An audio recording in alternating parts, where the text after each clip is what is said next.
Hi, my name's Orion. I'm a senior editor with CRN. Today I'm joined by Jason Slagle, the president of CNWR in Ohio. Jason, I've been waiting to have this conversation for a while. I've been excited to talk to solution providers about kind of what does AI really look like? I've been, you hear about it, you've been hearing about it since 23, and I was always going to be curious about what does that look like in the channel? What does that look like to an MSP? Everybody has an idea of what AI is going to look like, but really when it comes down to businesses that have to maintain some level of profitability with it. Yep. You're not dealing with businesses who are going to spend millions of dollars to build their own AI system. So I'd love to talk about laptops because Yep. we're in this laptop refresh cycle. What does it look like now when it comes to laptops and AI? Yeah. So there's, a lot of choices out there. Generally, you're probably going to be looking at one of the models that's more targeted for like the engineering crowd, right? So on the Lenovo side, probably the P series stuff. On the Dell side, I believe that's the XPS stuff. I'm not super familiar with their product lines. Or you can always use an Apple. I'm guilty of using a MacBook Pro. My daily driver here, the what I'm working on now, is actually a Mac Studio, and then my laptop that I carry around with me is a MacBook Pro. This has an M3 in it. The other one has an M2 in it. They both have plenty of video RAM, and I'm able to run the Llama 3 model with the medium-sized bucket of tokens. I've not tried the big one yet. Locally, you can run it. When you Yep. say you're running it locally. What Yeah. any advantages? Like what are some of the advantages that you're finding to running those models there on prem? I run locally to keep my data out of the hands of the big companies, right? Like that's a lot of it is data locality. The other thing is, you get a little more flexibility. A lot of the models you find on the internet, they don't like to do things like swear. They don't like to do things like generate questionable content, and you can use models that are tuned locally that don't have any of those restrictions in it, right? So you can get a lot more flexibility there. You also get like an easier ease of development, right, when you're running locally because you're not constrained by data going back and forth over the network, and it gives you a lot more tinkering ability, right? Like I run a Llama on all this hardware and I can just run it and try out 7, 10, 20 models. So for you and your organization, it sounds like you're doing a lot of like home lab or homebrew or like lab work. Like Yep. what are you hearing from customers? What is it like when your customers are like, "Hey, Jason, we need new laptops. We're hearing about Yeah. Windows 11. We got to upgrade, but we also want AI." What can you tell them? What do you offer them? Then what do they want? Generally, we service SMB, right? So we service generally below 150 employees unless it's co-managed. There isn't really a lot of demand as far as running local AI. There is a ton of demand for AI, but not a ton of demand for running AI locally. Most people want Copilot right now from the Microsoft 365 suite of things. Maybe they're playing with ChatGPT, but I haven't seen a ton of demand to run local AI models. Small businesses just don't have the expertise on staff to care and feed that. Right, right. What about are any of the employees like, hey, Jason, we've been hearing about all the things you've been doing on your Mac with Llama. Is anybody asking for those? I know you said they're not like the businesses themselves, but Yeah. are there any like are you finding any of the, fellow technologists, the Mhm. CTOs, stuff like that want you to build Yeah. them a system? Yeah, a little bit, right? Like we are seeing some demand from the technologists are probably the best way to put it. That's similar to me. They just want to tinker. Generally, we've been selling desktops there and not laptops. There is definitely a price trade-off because you can't really do this without in a real GPU, right? Like your Intel graphics is not going to cut it in most cases. There are a lot of trade-offs in the laptop space that you get when you run those things. Power consumption is higher, right? So they're run hotter. The battery life isn't as good.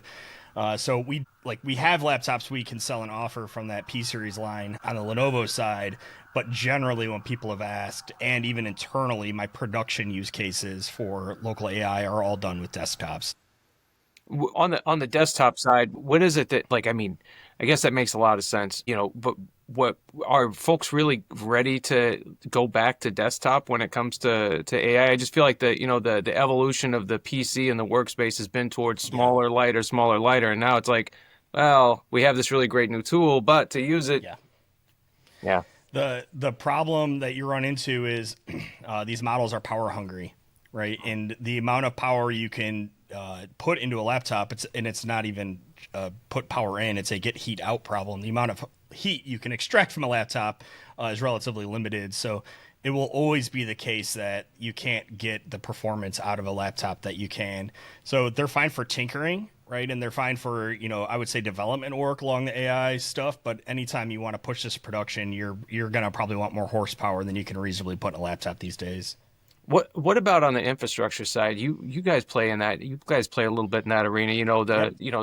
We're hearing a lot from some of the large vendors that really what folks are looking for now is it kind of goes beyond hybrid to they call it disaggregated now, because you still want this HCI layer, Yep. but folks also want the 3-2-1 stack, because they're trying to avoid the cloud costs. So but now we have this AI thing. So can you tell me how this is all kind of what this looks like?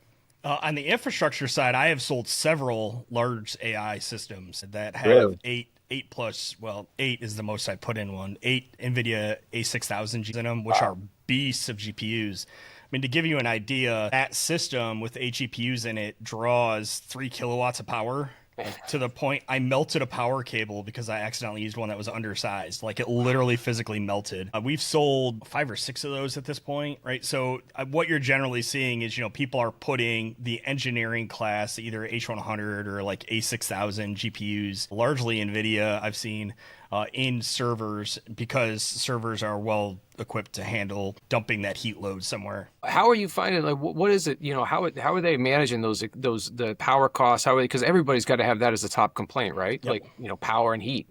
I don't know. Big boys are spending truckloads of money dealing with those problems. And Right. again, the problem is we can provide the power load, right? Like, that's not a huge deal to provide the power. The problem is cooling it, right? Because for, every watt you put in, you're going to get a half a watt or more out is heat, right? And that heat has to go somewhere. So, when you start, to give you an idea, that, 3 kilowatt server was for you, right? In theory, I could put 10 of them in a rack, right? So now 10, I've got 30,000 watts. That is essentially 3 megawatts. yeah. Well, it's, we're essentially running a small data center HVAC unit just for that rack. Right. There was that commercial a bit ago. I think it was IBM with the Watson line, where they're like showing how they had that data center and they condensed it down to that one blade center in the rack. My joke was always that, yeah, it had to be in that giant data center to cool it. And that is definitely what you're running into now with some of these AI loads, is that the cooling requirements are insane. What are you telling customers when they say, like, if you had the customer come in that thinks they need AI right now? I mean, what are you telling them, and how are you level setting? You probably should be doing it, but you should also be proceeding with caution. AI is a very powerful tool, especially when used correctly, but there are a lot of data governance issues that aren't necessarily yet solved. On the OpenAI side, they're telling you they're not training their model with your data, but you don't really have any way to verify that they're not training the model with your data. Right.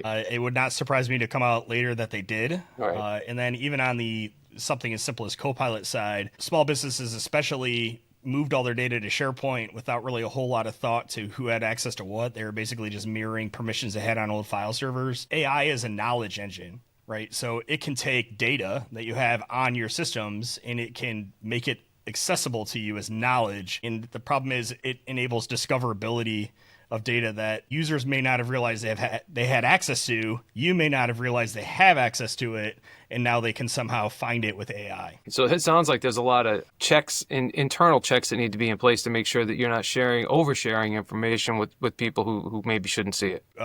One of the big things is on the cybersecurity side, right? Like, you need to lead with data governance when you're doing an AI policy. Do you have a good AI policy, do you think, in place for your customers? We are working with them as they need it to get one. We are still iterating on it, using it internally first, right? We eat our own dog food. I was just doing a custom GPT today to help me with some stuff, right? And we have a very good AI policy we're using internally that we're starting to roll out to customers as they need it. Awesome. Jason, thank you very much for your time today. I really appreciate it. Yeah, no problem. Anytime. Thank you.